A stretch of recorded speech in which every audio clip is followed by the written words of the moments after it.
ఐదేళ్ల కాలంలో ప్రజలకు ఉపయోగపడే అనేక పథకాలకు శ్రీకారం చుట్టింది జగన్మోహన్ రెడ్డి సర్కార్. శ్రీకారం చుట్టడమే కాదు, వాటిని సమర్థవంతంగా అమలు కూడా చేశారు. పల్లె జనం ప్రభుత్వానికి మధ్య అనుసంధానంగా వాలంటీర్ల వ్యవస్థను తీసుకొచ్చింది జగన్ ప్రభుత్వం. కార్పొరేట్ స్కూళ్లకు ధీటుగా ప్రభుత్వ పాఠశాలలను తీర్చిదిద్దింది వైసీపీ సర్కార్. అంతేకాదు, ప్రభుత్వ పాఠశాలల్లో ఇంగ్లీష్ మీడియం ప్రవేశపెట్టి శభాష్ అనిపించుకుంది.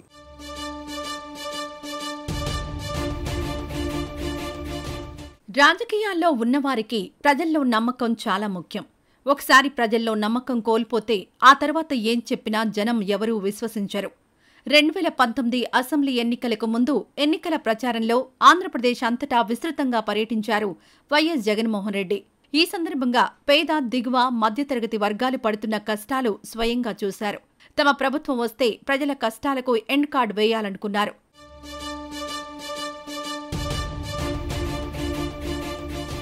ప్రజల కడగండ్లకు తెరదించడానికి జగన్మోహన్ రెడ్డి చేసిన ఆలోచన ఫలితమే నవరత్నాలు. ఎన్నికల ప్రచారంలో ఈ నవరత్నాల అంశాన్ని జగన్మోహన్ రెడ్డి పదే పదే ప్రస్తావించారు. తమ ప్రభుత్వం వస్తే ఎన్నికల ప్రచారంలో హామీ ఇచ్చినట్లుగా నవరత్నాలు అమలు చేసి తీరుతామన్నారు జగన్మోహన్ రెడ్డి. హామీ ఇచ్చినట్లుగానే అధికారంలోకొచ్చిన కొత్తల్లోనే నవరత్నాలను అమలు చేయడం మొదలుపెట్టారు.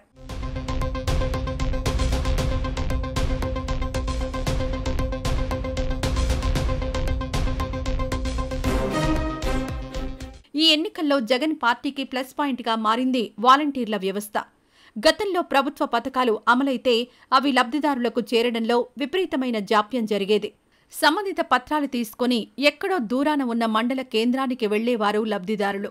అక్కడ ఎంఆర్ఓ కార్యాలయం దగ్గర గంటల తరబడి, ఒక్కోసారి రోజుల తరబడి ఎదురుచూసేవారు. ఆ సమయానికి కార్యాలయంలో ఎంఆర్ఓ ఉండొచ్చు, ఉండకపోవచ్చు. దీంతో 1కి 10 సార్లు బస్ ఛార్జీల ఖర్చు పెట్టుకుని ఎంఆర్ఓ ఆఫీసుల చుట్టూ తిరిగేవారు లబ్ధిదారులు.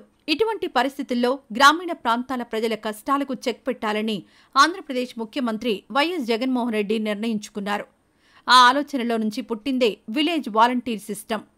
ఆంధ్రప్రదేశ్ ప్రభుత్వం అమలు చేస్తున్న పథకాల ప్రయోజనాలను అర్హత కలిగిన లబ్ధిదారులు అందరికీ ఇంటి వద్దకే చేరవేయడం మౌలికంగా వాలంటీర్ల పని.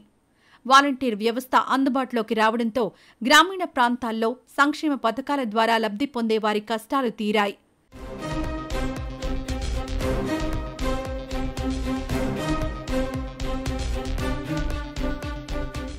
భూముల వివాదాలకు శాశ్వతంగా ఎండ్ కార్డ్ వేయాలని జగన్మోహన్ రెడ్డి సర్కార్ నిర్ణయించుకుంది. దీంతో ల్యాండ్ టైటిలింగ్ చట్టం ప్రతిపాదనను తెరపైకి తీసుకువచ్చింది జగన్ సర్కార్. నీతి ఆయోగ్ సూచించిన మోడల్ చట్టం ఆధారంగా జగన్ సర్కార్ ల్యాండ్ టైటిలింగ్ చట్టం ప్రతిపాదనను తీసుకొచ్చింది. ఈ చట్టం రావడం వల్ల భూములపై యజమానులకు సంపూర్ణ హక్కులుంటాయని బీజేపీ అధికారంలో ఉన్న కేంద్ర ప్రభుత్వమే చెబుతోంది.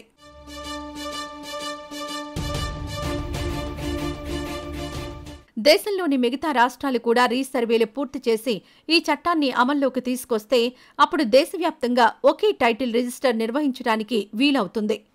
కేంద్ర ప్రభుత్వం ఆశిస్తున్నది కూడా అదే. దీనివల్ల దేశంలో ఎక్కడైనా ఎవరైనా భూమి కొనుగోలు చేయవచ్చు. విజయవాడ వాసి ఢిల్లీలో భూమి కొన్నా సదరు భూమిని విజయవాడ రిజిస్టర్ ఆఫీసులో రిజిస్టర్ చేసుకోవచ్చు. అంతటి వెసులుబాటుంటుంది ల్యాండ్ టైటిలింగ్ చట్టంలో.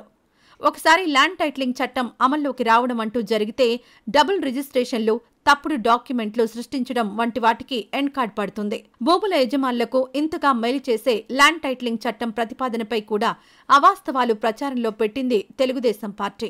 అయితే ఆంధ్రప్రదేశ్ ఓటర్ల విజ్ఞతపై ముఖ్యమంత్రి జగన్మోహన్ రెడ్డికి నమ్మకం ఉంది. ప్రజలకు మంచి చెడులను వేరు చేసి చూపే సత్తా ఉందని ఆయన గట్టిగా నమ్ముతున్నారు. అదే ధీమాతో ఎన్నికల ప్రచారంలో దూసుకుపోతున్నారు.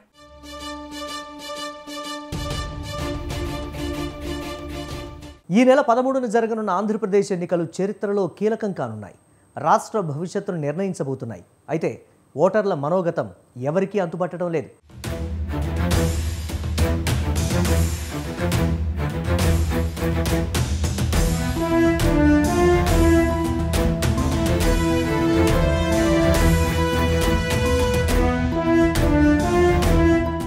ఇది వాటి స్వతంత్ర ఫోకస్. మరో అంశంతో మళ్ళీ కలుద్దాం. కీప్ వాచింగ్ స్వతంత్ర.